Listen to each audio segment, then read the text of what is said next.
Yes. On the drama actor side, let's talk about that real quickly because Timothy Oliphant got in. That's big news for a relatively new show. And Yep. William H. Macy did not get in for Shameless. Now, this is one of the most interesting races of all at the Emmys, of course, because Mad Men has won Best Drama Series 3 years in a row. It has Yep. never won an acting award, which is astounding, considering Yes. that kind of romp through the series category. But we saw nominations today for both Elizabeth Moss and for John Hamm in that top category. Now, we know that they can actually win this time because they have Yeah. the episode called The Suitcase, which they're going to submit to the Emmy judges, of course, and it's big emotional grandstanding. It's a drunk scene and confession scenes and all of this stuff. It's going to be really hard to beat. I thought the one spoiler here could have been William H. Macy because he's also got the big drunken theatrics in his episode if he went with this one that we all thought he would go with, which was had to do with a big confession about his drunken ways. But he's out of here. We don't know what episodes yet these other contenders are submitting, but things are looking pretty good for John Hamm now, don't you think? Yeah, I think things are looking good. Like, to be honest, I think William H. Macy did a good job in Shameless. But I think that if we're talking about a snub from that show, I think we should be talking about Emmy Rossum because I think she gave a great. I think she's probably the standout from that show, and William H. Macy's great in it, and it's fair enough. But I think it will be a shame that probably people will be talking more about the William H. Macy snub from that show. But yeah.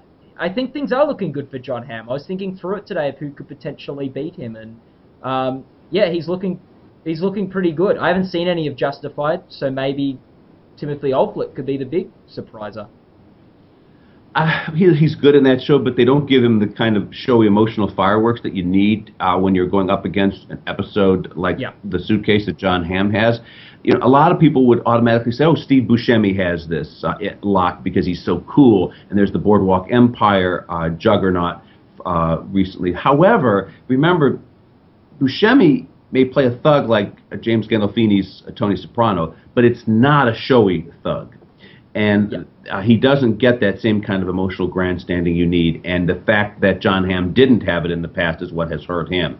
Now, the problem with Michael C. Hall also in this category, of course, is that it's very, very understated performance. He can probably never win, to be quite blunt about it. Hugh Laurie had the big 2-hour episode last year where he's in this loony bin and all this stuff went on while he was addicted to painkillers and all this, and he didn't win. I think he doesn't win simply because his role is unlikable, and that backfires on him.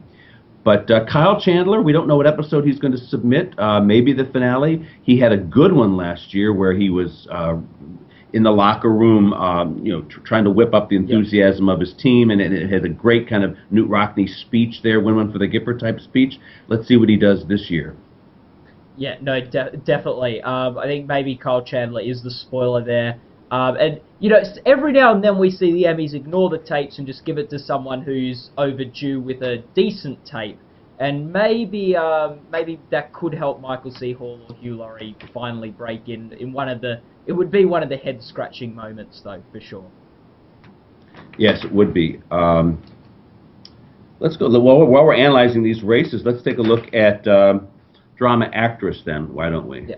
One of the guys in the chat room has made an interesting point that Brenda Strong got nominated for her voiceover work in Desperate Housewives, which is quite interesting. Wow. After you would have been forgiven for thinking the Emmys had moved on from that show, but she's gotten in there. Right. And of course she does the introduction, and the rest of it. The whole show is theoretically seen through her eyes. We've kind of forgotten that through the years, but not Emmy voters. Yeah. No. And Bobber Paulson. Says that Joe Cusack got a nomination for Shameless. So not everyone from Shameless was ignored. And Eon Daily 2K11 mentions that the Kennedys got nominated, which I was a bit of a shock for me, at least.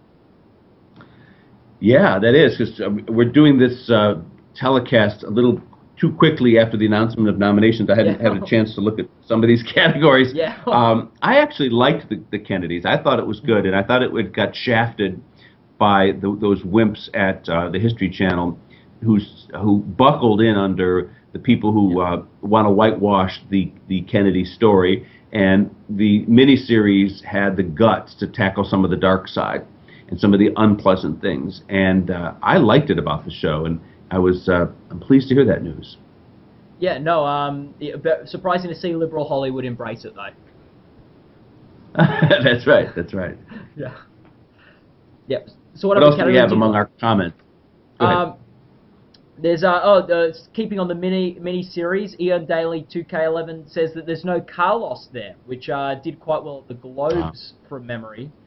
So that's been snubbed in mini series. Yeah, that's Sundance Channel, right? Yeah, and Brian 228 says no Katey Sagal.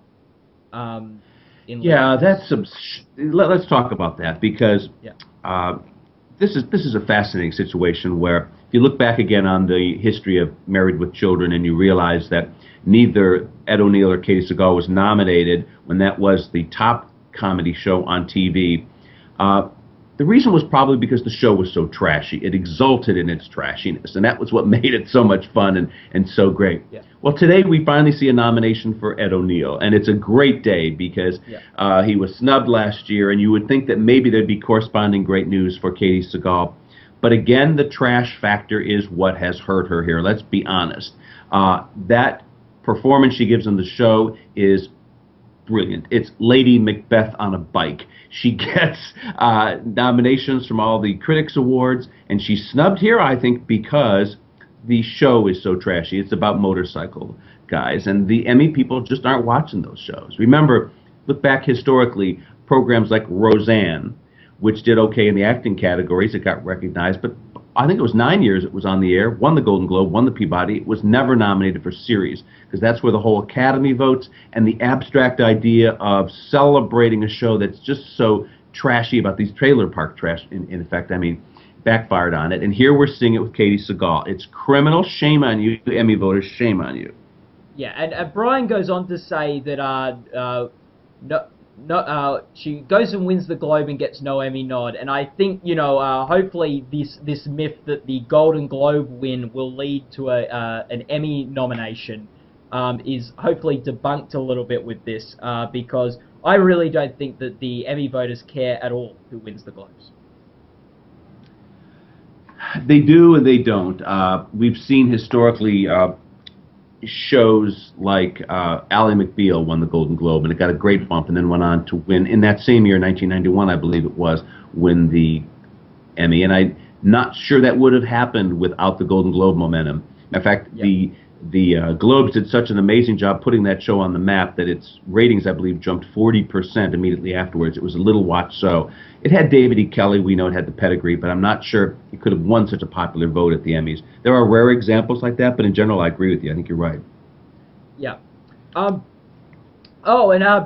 goes on to say, Tom's lucky day. Community snubbed completely. Oh, isn't it terrible when your personal prejudices come out? I should never say what's in my heart, because the hardest thing about being pundits, Matt, you know this, because we've got to be out there, is that it's so hard to keep your own prejudices in check, But Joel, let's just put this out there. Joel once made fun of me on The Soup, and I must say I didn't see it, but the setup was funny. However, I believe in the great Hollywood tradition of vendettas, and so I think I'm permitted to have a vendetta against Joel, because if you read Tina Fey's new book, Bossy Pants, she's not let go of a vendetta against me since 2008 when I criticized her on an MSNBC segment. So, Tina can have a unflagging, unforgiving vendetta against me. Please permit me my probably ill-guided vendetta against Joel. Yeah. Okay.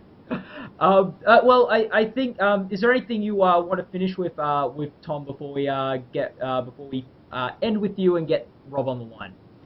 No, I think you should get Rob on the line and get some other perspectives here. Thanks. Yep. No worries. Thanks, Tom. Okay. Okay, I think that went pretty well with Tom, guys.